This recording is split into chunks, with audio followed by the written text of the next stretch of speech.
All right, welcome in everyone. UGA football live, actually live this time. Last week technical difficulties. Hopefully this is even getting to you. It's my first time, just like it's Arthur Lynch, former Georgia tight end. Can't thank him enough for jumping on with us. We'll be live every Thursday, 8 p.m. same time. We'll have the links out for you guys on our socials. Today we're going to be talking a little recap of Georgia UT Martin, our thoughts there. We're going to run through offense and defense and a few players that we liked what we saw, maybe some that we didn't.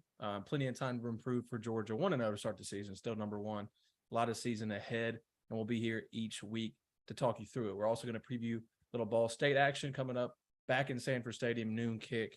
But I really want to throw it to Arthur Lynch first here, because hear me out, guys. History class with Arthur Lynch. Arthur, take him through it. Yeah, guys. So I've been just thinking about some stuff that I would like to, just a little something that I would like to add to the show. Obviously, this is going to be kind of a weekly thing, rundown of the previous week, kind of a little preview of what we're going moving forward. But I'm a history buff, studied history at the University of Georgia. I've always had a fondness for history, grew up in New England, birthplace of American freedom, who's counting. But I think what I'm thinking about is just looking back on recent history, long-term history. We're going to kind of keep it focused on Georgia the first couple of weeks. But as the season progresses, I'm going to try to pull some interesting facts out of the hat that might not be Georgia specific, but it's going to be more like this on this day. So September 7th of year, fill in the blank. And this one's a little bit recent history. I guess not that recent because I'm now showing my age. But the first one that came up was September 7th, 2013.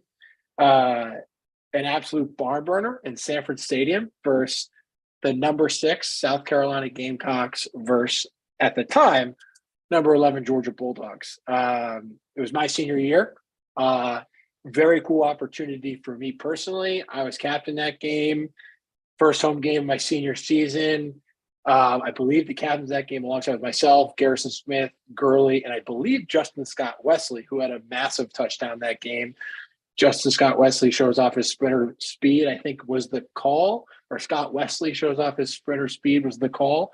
But I thought that game in particular was a pretty interesting matchup. Obviously, old ball coach, famous visor. We now have a famous coach with a famous visor. I think they both have probably thrown that thing on the ground. Luckily for Georgia fans, it has not been thrown on the ground by our guy as of late. But yeah, I just think it's going to be something kind of cool to elaborate on the history of college football. I think if you think about where we stand today with all the realignment and the money and the NIL and the massive amounts of commercialization of college football, what gets lost in the shuffle is, the fandom, the tradition, and really just the history. And I know for me personally, I grew up on college football, Ivy League football, 1AA football, but really also like I dreamed of, actually never even dreamed. I never thought I'd have the opportunity to go play on SEC CBS, right? So the fact that I was able to just kind of makes my appreciation for college football history, something special. So I think we're going to call it history class with Arthur Lynch. Obviously, that is my name. But I thought today was a good way to kick it off with, I believe it was September 7th, 2013. We won 41-30, I believe. And we beat the Gamecocks. It was a good one. The epic LSU game was 2 weeks after that, I think, maybe 3. But first half of that season was memorable. Second half, not so much. But with that, I'll throw it back to JC, and hopefully we'll kind of give you guys some more insight into college football history moving forward.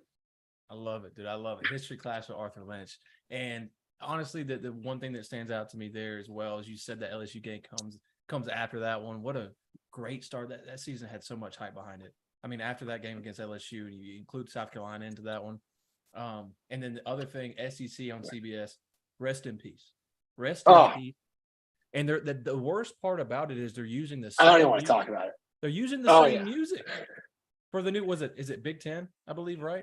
No, I'm telling you, I'm not saying I'm a college football purist because, like, I am all for the players getting paid, but, like, The SEC on CBS going away it's gut wrenching because, like, as a kid, right?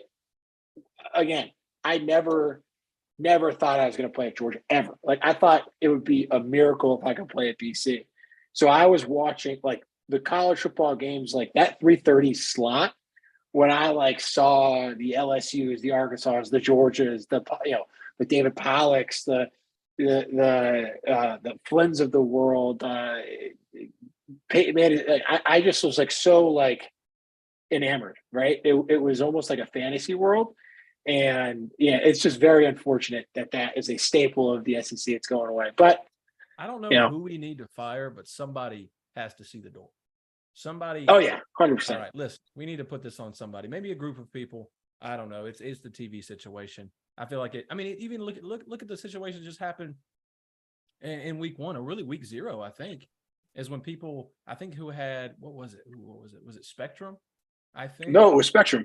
Yeah. Yep, Was it Spectrum? 100%. Yeah, they had Spectrum, and no one knew that they couldn't watch their college football or football in Right. general. For like all the football channels are gone, and all they give them is like it was black at first. All they give them was a screen that said, "Oh, sorry, due to like contract disputes, you get none of these channels. That the reason you're on this channel for." Any of that is it's all gone, and that's incredible. I was lucky enough not to have Spectrum, but that is just horrible.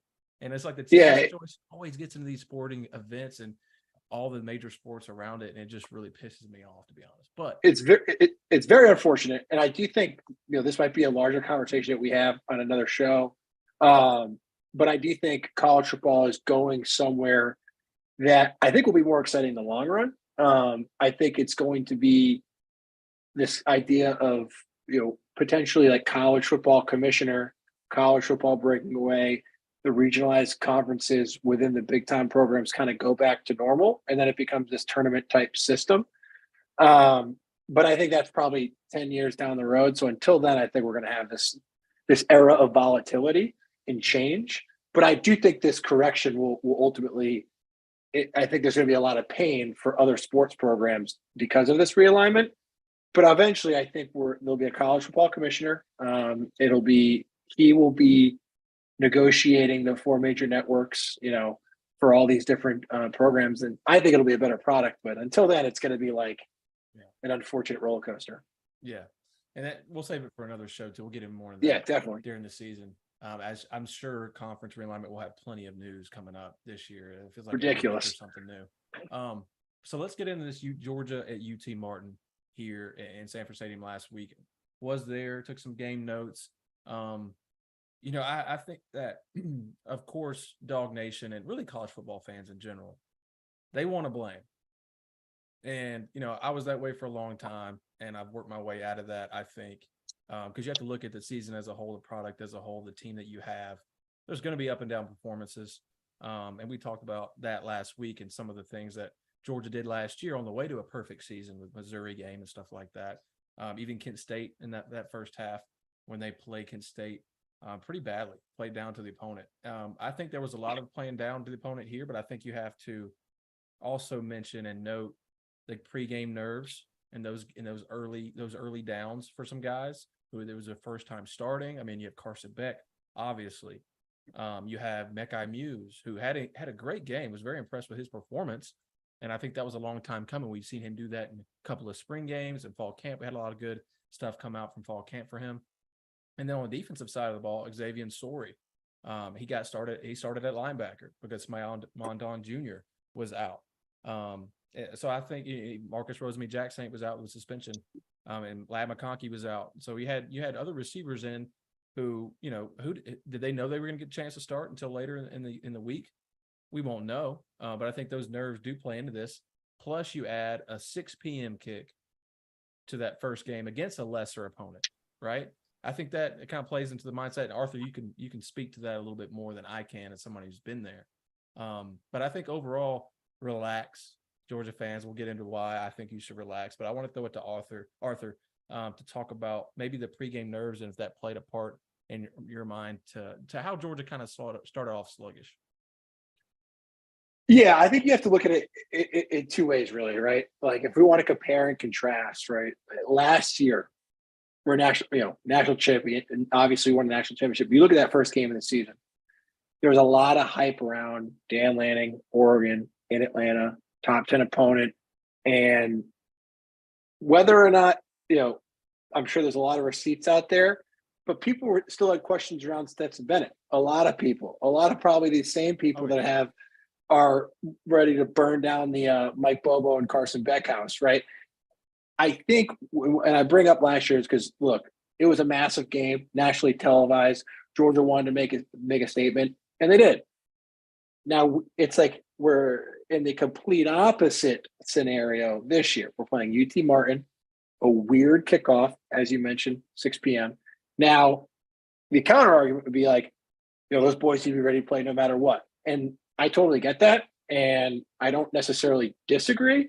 But at the same time, we're all human beings. And I know as a former player, these games were super tough, right? You go to the University of Georgia or the rivals of University of Georgia, the Alabamas, the Tennessees, the LSUs, the Floridas, because you want to play the best teams against the best players in the biggest games. There is no other way around it. So yeah, when you're playing UT Martin and not UT, it's tough to get fired up for it, right? Now, I think we can look back and be super critical, or we could be like, all right, hey, we got to win. We got to win by a large margin. And we got to see 3 different quarterbacks. We got to see depth, top to bottom, guys that we think are going to be contributors in those big time games that I was just talking about. And also young guys that got valuable experience. And I was at one point, my first catch I ever got was against Tennessee Tech, another, lower level Tennessee team, my freshman year. And you would have thought I won the lottery, right? It was like a midseason game. We won by 50. It was 2009. It was a bad season, blah, blah, blah. But I went in there, caught 2 passes in the last drive of the game. And I thought I was an All-American because my confidence was getting up. I hadn't caught a pass since week 10 of my high school. Of my high school senior season. So I guess what I'm trying to say is it's the first game of the season, right? There's tons of young players that got valuable experience. And then they're going to play a little bit of better opponent this week against Ball State. My guess is Carson Beck is going to play the majority of the game, if not all of it. And you're going to see improvement, not just from Carson Beck, not just from Mike Bobo, but I think from the entire team, but particularly the entire offensive side of the ball as a cohesive unit. Because I think most people were upset with the offense. I get it, but I just think that there's so many different factors that go into it, and it's the first game of the year. Yeah, I mean, just a receipt that I got during that game from the Hear Twitter me. machine. It was mentioned that Brock Vandegrift had a better game than Carson Beck, and I think that kind of speaks to a lot of the fans here. And I'm not getting bad on the fans. I mean, we love you guys. Dog Nation is incredible, but I think a lot of the people get, relax here because Brock came in complete garbage time, nothing to lose. It was a night game at that point. Guys were warmed up. Bobo opened up the offense a little bit for him. I think they were doing some different things.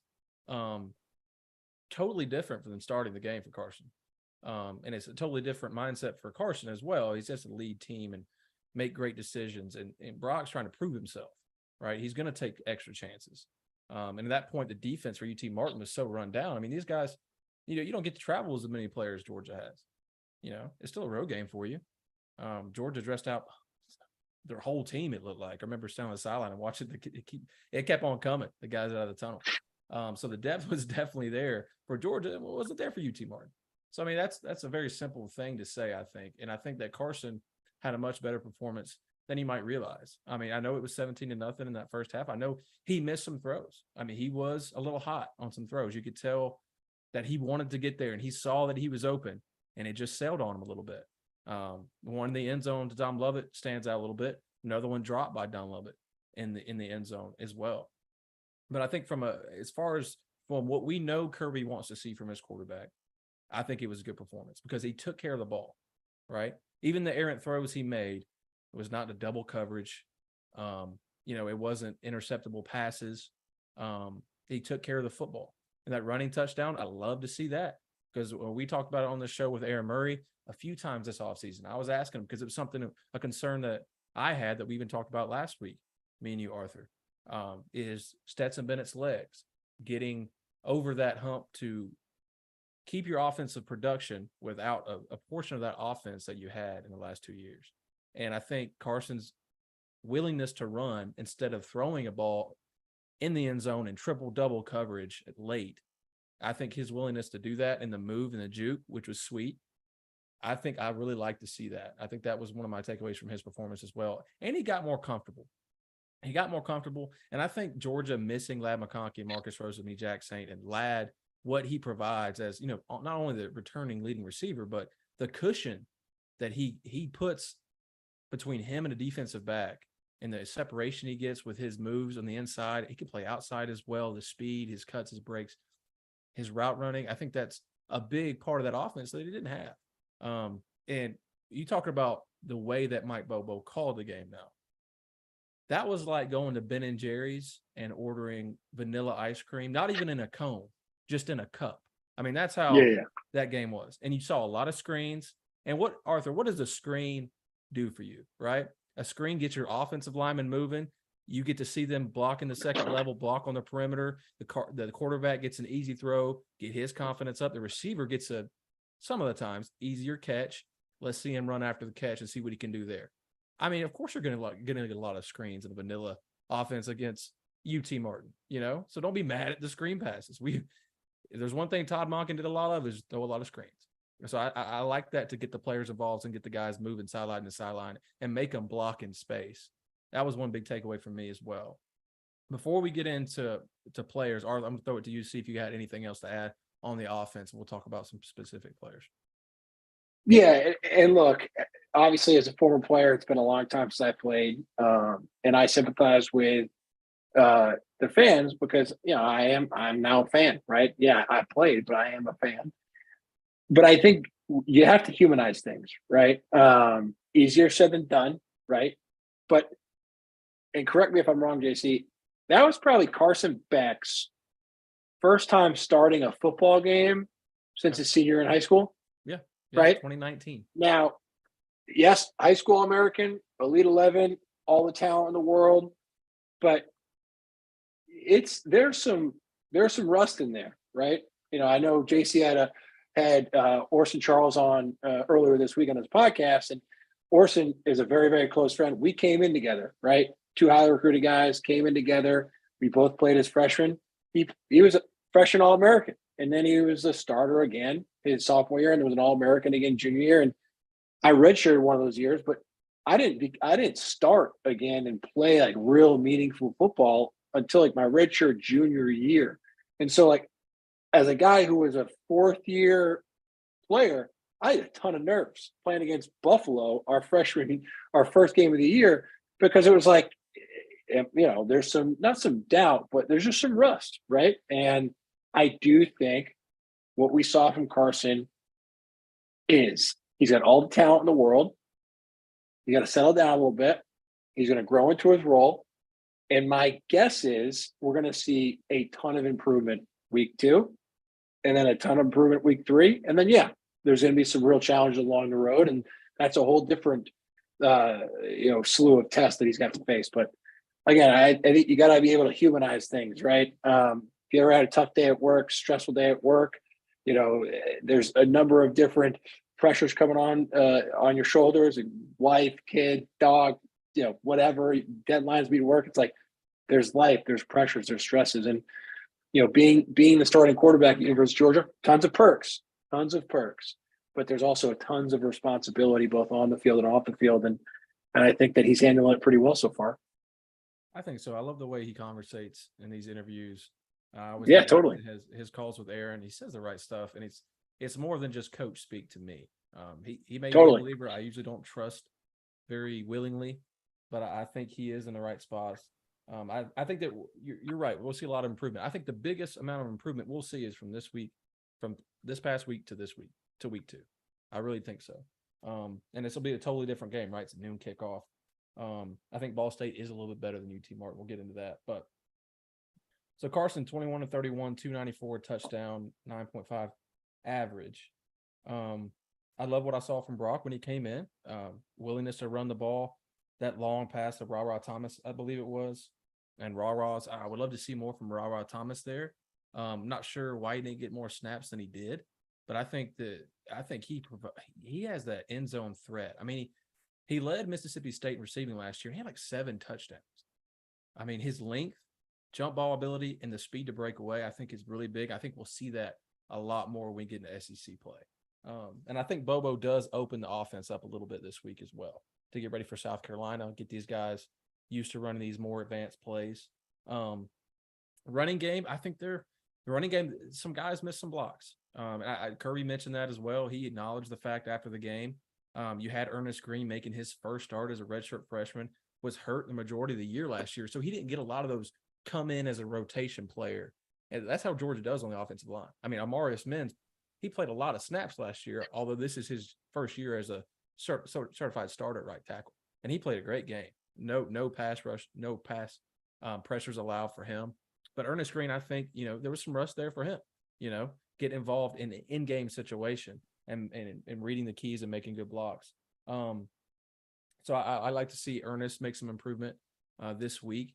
I think even the middle of the offensive line where we have those certified starters, I think they miss some. And in the second level, especially, I don't think the second level blocking was there like it should have been.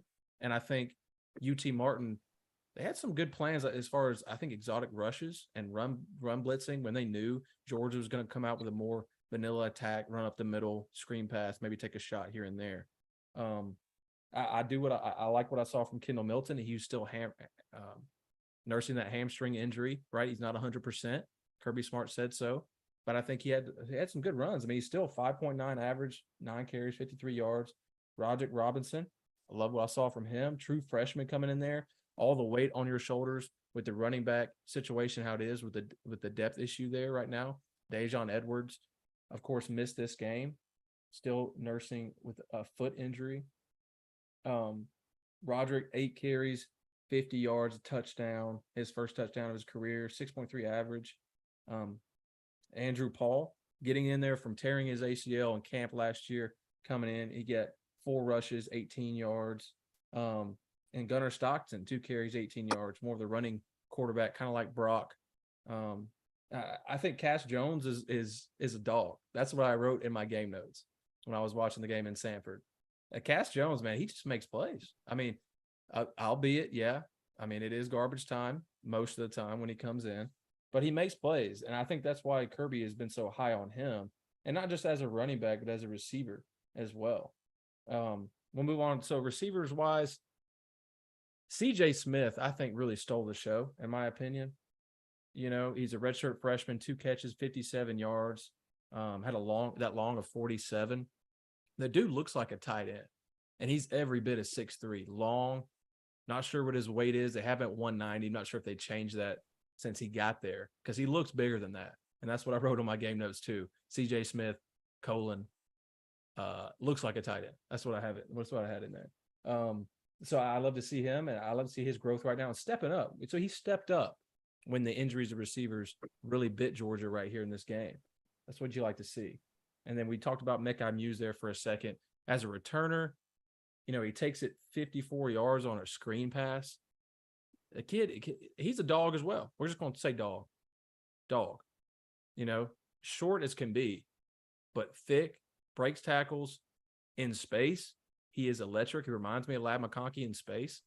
Love what I see from Mekhi, and I think he's somebody you can use, even though, former walk-on, another former walk-on that's, I think, making an impact on this team.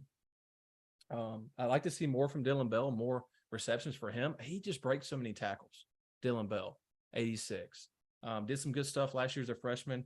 He's going to have a big role this year. You lose Adonai Mitchell, you lose Dom Blaylock, and you have injuries right now to receivers. I know you add Ra Thomas and Dom Lovett.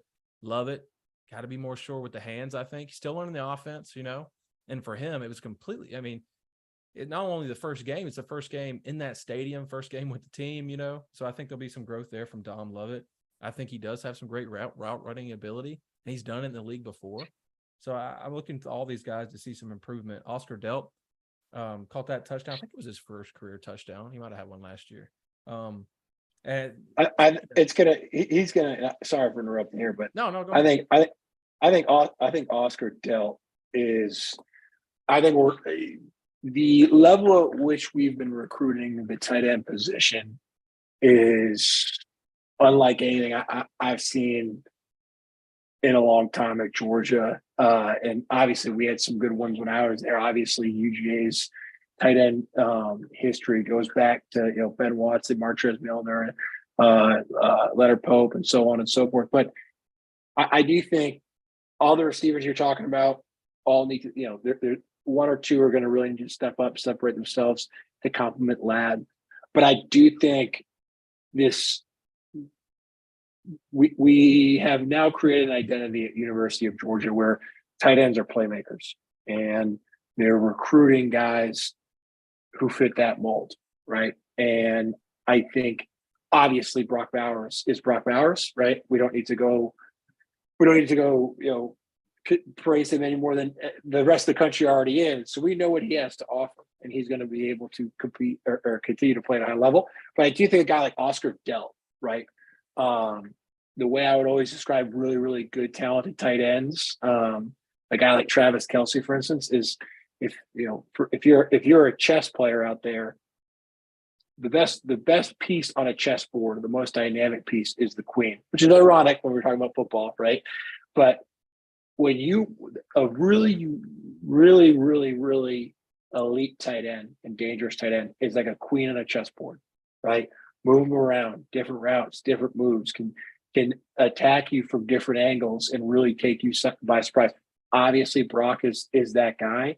I think there's a glaring, not a need because there's talent there, but glaring opportunity for a second tight end to emerge and really complement Brock, but also complement and really round out the offense as a whole. So I just wanted to say that because I'm high on Oscar Dell, high. But I do think, we got to. The tight end unit, I think, needs to play a massive role, not just Brock. I mean, Brock can continue to, his back's going to start hurting because he's carrying everybody, right? It's like we need other guys to step up and fill the role of playmaker, and I think Oscar could be that guy. I completely agree. When you talk about Brock, there, he did what he does. He does what he does, man.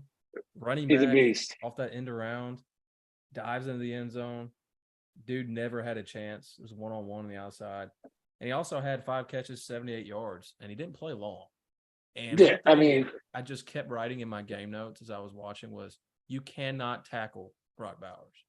I'll have to review it. So maybe fact check me on this if you're watching. But also comment. I forgot to mention. Comment. We'll respond to your comments. But I wrote several times when Brock had the ball how many tackles he broke. And I can tell you just in quick summary, it was like a lot of 3, 4, 3, 2. Every time he would get the ball, he always broke that first tackle at least, and usually multiple. But I know it's UT Martin, folks.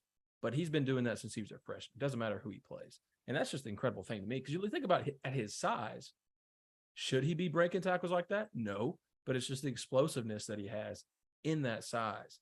And it's just incredible to watch. I mean, I know we talk about it all the time, but you don't get a generational player like this much. So I think you need to give him his credit. Defensively was more, I think in reviewing the tape there, the defensive line, you obviously are missing Jalen Carter. I think it was glaring. Now you have talent. You have guys that have been in this program a long time, and Tyrone Ingham Dawkins, Warren Brinson, Zion Logue, Nazir Stackhouse right there in the middle. I think we need to see more of those guys for the captains on this defense. Running, that's one thing that Georgia has done is they've been 1 or 2 in the country. I think one of the last 5 years, and rushing yards allowed, and it's all been under 100. And you allow like 134 to UT Martin. I think they were missing. They got gashed up the middle a couple times, and I think that was one thing that really stood out to me as well as the edge play. And David Pollock joined the Players Lounge this week, and he said one thing that really stood out to me. He said the edge play on Saturday was the worst that he's seen out of Georgia in a couple of years. And you think about the guys that we lost, okay, I mean, I think you could say that. They had a problem shutting the edge off in this game. QB runs killed us in this game a couple of times. So I think the edge is something definitely to watch. Now you have younger guys. You have Chaz Chambliss is the elder of those guys. I think you could even see Michael Williams playing more on the edge. But I think that is a concern for us right now. Of course, it is the first game, something to watch out for, because when you think about it too, what is the defensive line if they're not playing as dominant or maybe even average? I think it's a little quick to say they're average, but maybe not playing up to the level that you're accustomed to. It kills the linebackers. And if you look at the stat sheet, that's the story it tells you, because, Jamon Dumas-Johnson, who, we were expecting him to be one of those contenders for the Butkus Award this year. Had a great season last year, captain of the defense, flies around, had 2 tackles. Obviously Smile Wandon was out. Xavier Sori didn't record a tackle, and he started opposite of Jamon Dumas. Our top 5-6 tacklers were all DBs. Malachi Starks had 8. Now I know he flies around, so I'm not taking anything away from Malachi, and I loved what I saw from him. He's incredible. I mean, he's going to have another All-American season. That's what he looks like. And Tyke Smith, right there at star. He played lights out. A former All-American West Virginia, 2 ACL injuries, gets his chance this year. He's waited around. He hasn't jumped ship. So easy for a guy like that to give up, I think. And he comes in this year with that expectation for him. He can contribute. He knows the defense, and he played lights out. I love what I saw from Tyke. I think that was one of the highlights for me on the defense at star. And then Dan Jackson, I think people underrate Dan Jackson, another former walk-on. He had that foot injury last year, but he was playing a lot of snaps before that, and I think he knows the defense very, very well, maybe the best out of every guy. He's been there for a while now. So I think having him be able to come in the nickelback, I think that's really good for Georgia's secondary. So the secondary, there's nothing to really write home about. I mean, they dominate in the secondary. At corner, questions there. Kamari Lassiter, he started opposite of Dalen Everett. I was thinking it'd be Julian Humphrey. Humphrey did play, of course, as well. But I think that is something we need to look at as well. Who's that CB2? Who's going to step up into that role when it comes time to play these bigger offenses with better receivers, better quarterbacks? That's going to come down the line. So I think the edge and defensive line play really stood out to me as something we need to improve on. Arthur, if you got anything to add on that, we'll take it. Yeah, I mean, I think we got to step back to reality here and just really think about what we're talking about. Okay, it's UT Martin, and there is a level of expectation that has been put on the Georgia Bulldogs to perform at a certain level. I get that. I sympathize with some of the fans, but here's the deal, right? Probably, do they need a fire lit under their rear end? Maybe, but I have no idea. I'm not inside the locker room. I'm not afforded those privileges anymore, and really no former player is, because that locker room is sacred, right? Each team is different. Each team is its own like living organism, so to speak, right? New season, new team kind of deal. And my guess is, if I were a betting man or if I was a casual observer who allowed access to practice, that Kirby got after their ass all week, right? That Coach Bobo got after their ass all week. That Will Muschamp got after their ass all week. And sometimes it's funny. I was talking to my high school football coach. They had a jamboree last week, first game of the season this weekend. Mass starts a little bit later, blase.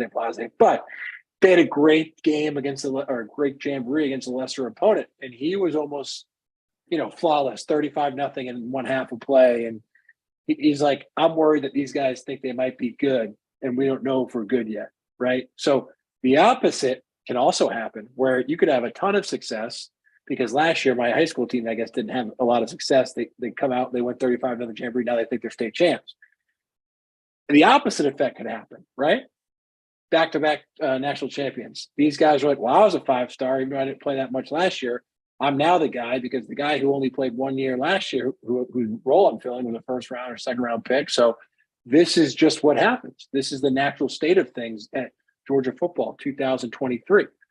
But as Kirby Smart is going to tell his players, as Mike Bobo is going to tell his players, as Muschamp can tell his players, like, no, you got to put in the work, and you got to do the little things right. You got to compete at a high level, and it's not just going to be given to you. So I take it. I take all of these, not dominating performances when you still win by 40, as almost a blessing in disguise. Because my guess is they're going to come out with their hair on fire on Saturday, and I would not want to be a Ball State defensive offensive lineman personally, and thank God I'm not. But I just think that we have to always put things in perspective, and that may have been the best thing for this football team moving forward. Yeah, no, I'm with you, man. Let me reiterate, I am in the relax club about this. Yeah. Certain things you can take away. My last note really about the play here is Peyton Woodring seems to have won the field goal kicker job.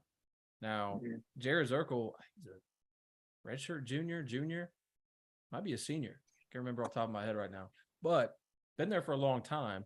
And he lost out to a true freshman. I think that's interesting.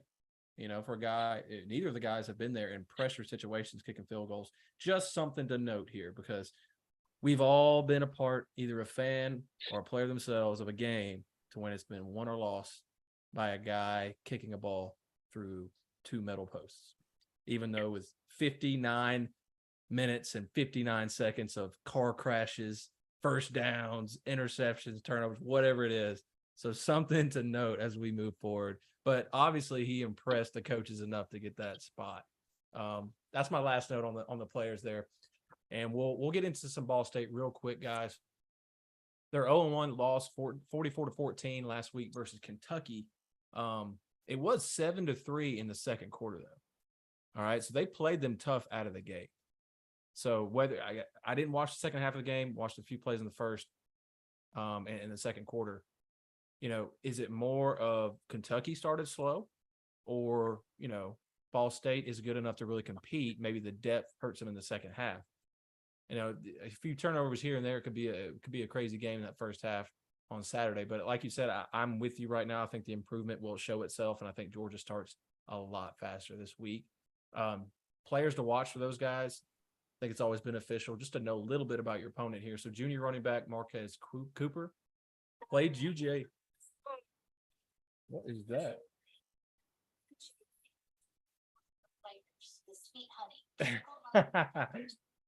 Chick-fil-A wants to get your pimento chicken sandwich in there. My other computer ad. Anyway, back to regular schedule. Played UGA last year. Marquez Cooper did, running back. He was with Kent State at the time, and that was one of those tricky games, FCS games last year for Georgia that honestly feels a lot similar to this UT Martin game last week. 90 yards on 21 carries, had a score, also had a couple big returns. Sophomore tight end Tanner Kazoil, 6'7", 230, had 8 catches for 66 yards versus Kentucky. So if they get to the red zone, watch out for your boy there, Tanner. Senior linebacker Clayton Cole, 110 tackles last year, led the team. A couple guys to watch for them, talented guys, and I think the depth is going to be playing a big part for this game here for those guys. And I think Georgia, just like you said, with Kirby and the coaches on them this week in preparation, he did. I listened to Kirby's press conference yesterday. Says he likes the practices so far this week. So they must be playing hard. I think they have that fire about them. It sounds like just from what we're hearing from Kirby. And Marcus Rosemy-Jackson will be back this game. We might see Dejon Edwards. Not sure about Ladd McConkey. I think that back injury is still nagging him. I wonder if they'll hold him out again this week. But Arthur, let's get into our final thoughts here, man. For this game, I think Georgia comes out really strong, like we talked about, for the various reasons.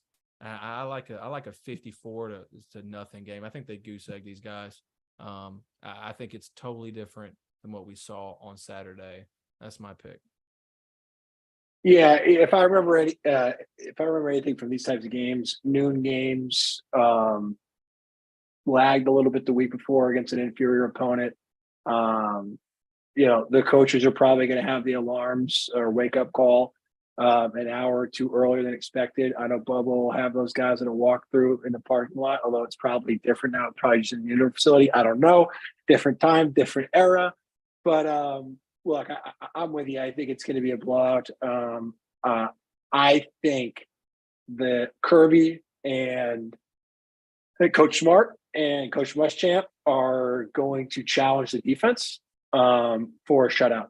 And they probably won't say it publicly. It'll all be politically correct. We got a tough opponent, this and that. But I think behind closed doors, they're saying, like, we need to set the tempo early. We need to start the momentum for the season.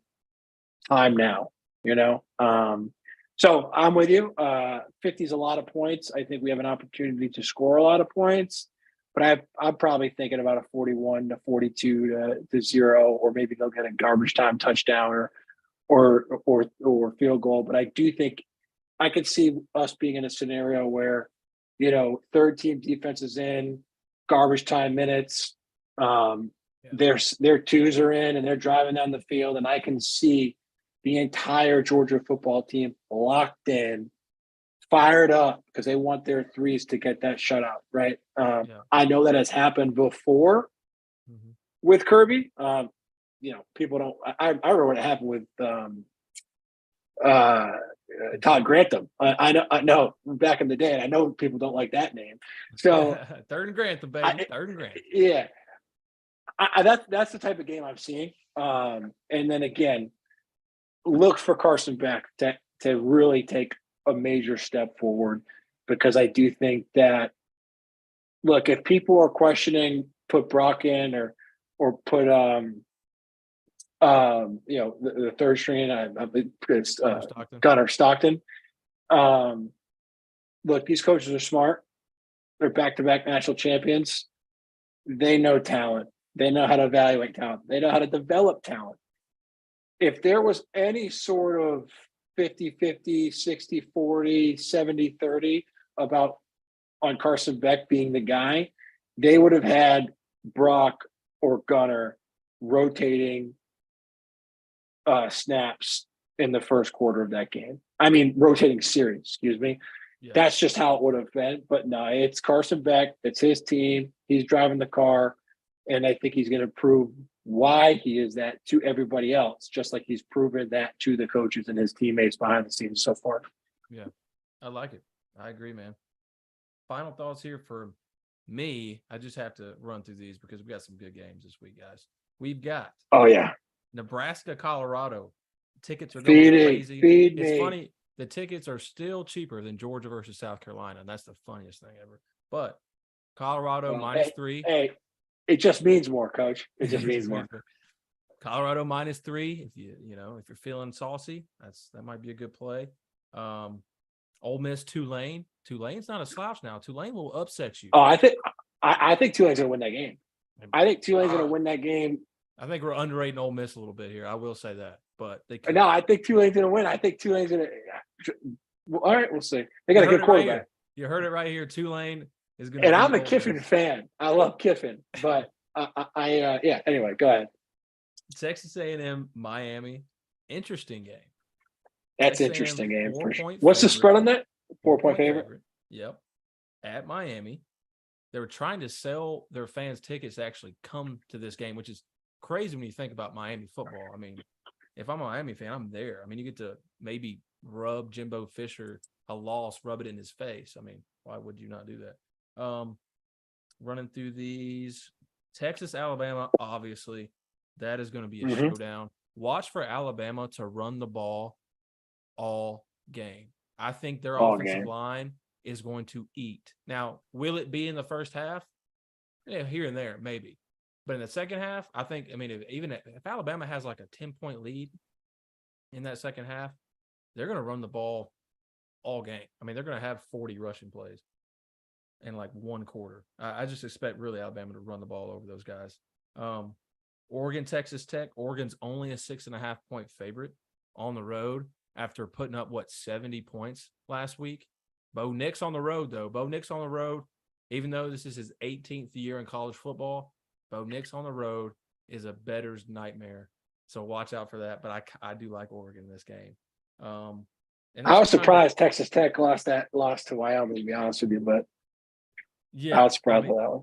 Yeah, I mean, they gave up 300 yards to Wyoming. So that is interesting that Vegas only has this. And you know why? Bo Nix on the road, Artie. Bo Nix on the road. That, I bet you that is why. It sounds like you've been burnt by Bo Nix on the road in the past. I have. I have. I try to put it out of my mind. But I mean, I love Dan Lanning, and I do like Bo Nix. I do like him. no, He's a I'm with you. likable guy, but he on the road. But like I said, he is a super senior now, and I think he gets over that hump this year with the NFL draft calling, hopefully for him. So those games we're going to be watching, other than of course noon kickoff in Sanford Stadium, Georgia, Ball State. We expect a big game from these Bulldogs. I think we're going to see a lot of improvement. Artie and I both are on that same boat. We thank you guys for tuning in. Make sure to hit us up in the comments next time for our next live show, Thursday, same time, 8 p.m. Eastern. You can find our links through our socials, UGA Football Live. So make sure to help us and tune in and listen to your boys talk a little Georgia football. We appreciate it, Arthur. Yeah, thank you guys so much for your time. Tune in and tweet at us, ask us questions. And if you got any suggestions for the show, we're flexible, but look for more history lessons this time next week.